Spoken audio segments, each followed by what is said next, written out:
Pink Queen here. I recently read a comment in one of my groups accusing me of having a chip on my shoulder and being negative. At first, I got angry. And then I realized that Satan wanted me to respond through my emotions. I almost said, "Miss Girl, you must not know about me. You haven't seen my ashes. I do not need your validation." But then I came to myself and remembered just who I was and responded to her as a woman of God. All of this because I stood up for myself, told the truth, and believed who God says I am. He says I am more than a conqueror.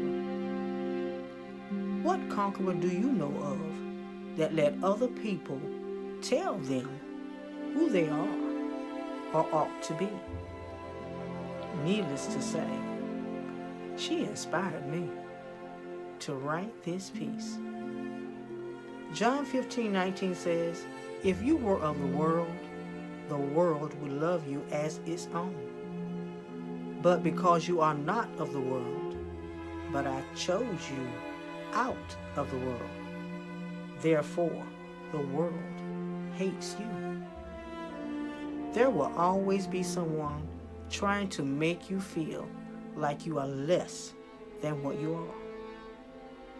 When she called me a woman of God, it just confirmed that she knew exactly who I was. Then she used words to try and put me where she wanted me to be and to try and limit me. I really get so tired of some people trying to make me who they want me to be. If I don't comply, they turn their backs and blame me.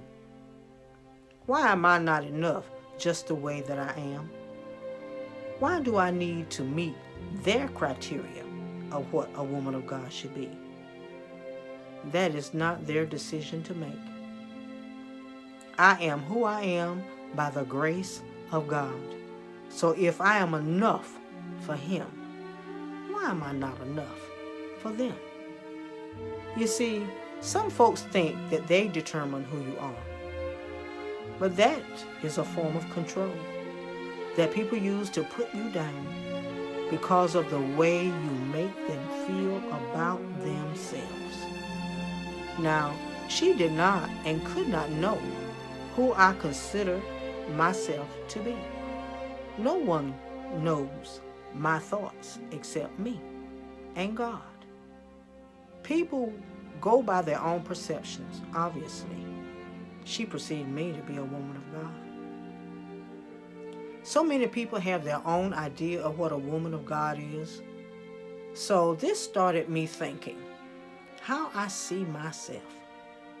As I was doing my daily walk inside my home one day, I started contemplating just what I considered myself to be. I believe that every woman of God is as unique as her own fingerprints. I don't believe God sent us here to be an exact copy of the next woman. We have a mission, a purpose that God planned for us a long time ago.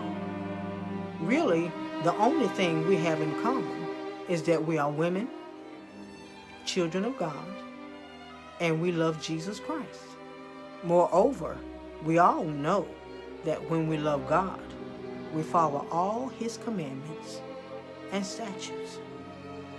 That is where our commonality ends. Everyone cannot be reached the same way.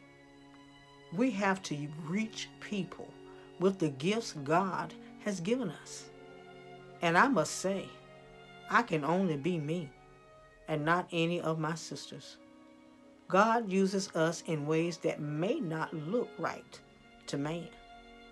Live your life according to what God has put in you, so that you will be blameless on the day of the Lord.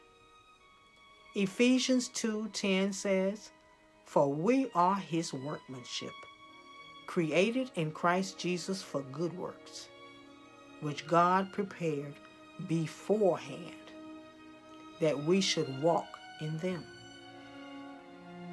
When we step out of that proverbial box and do things that are not considered to be traditional, we are seen by some to not be walking with God. It is not man's approval that I am seeking, but God's. Isaiah 51:7 says, "Listen to me, you who know righteousness, the people in whose heart is my law. Fear not the reproach of man, nor be dismayed at their revilings." We cannot allow ourselves to be distracted by what others think. When God separates us from the crowd, believe me, you will know it. It's almost as if you have broken some type of unspoken law that you know nothing of, and is treated almost like a criminal. People that you thought would support you will turn their backs on you. Even your own family members. I guarantee you that someone right now is having a problem with what I am saying. Psalm 4:3 says, "But know that the Lord has set apart the godly for himself. The Lord hears when I call to him." Please don't let man or woman dictate to you who you should be, and be who God created you to be. Psalm 32:8 says, "I will instruct and teach you about how you should live. I will advise you as I look you in the eye." Don't look to the left or to the right. Don't be intimidated into pleasing man. You will be rewarded for your faithfulness. Proverbs 31:25-29 says, "She is clothed with strength and honor, and she can laugh at the time to come. She opens her mouth with wisdom, and loving instruction is on her tongue. She watches over the ways of her household and does not eat the bread of idleness. Her children rise up and call her blessed. Her husband also praises her. Many daughters have done valiantly, but you surpass them all." Woman of God, Pink Queen, out. Yeah.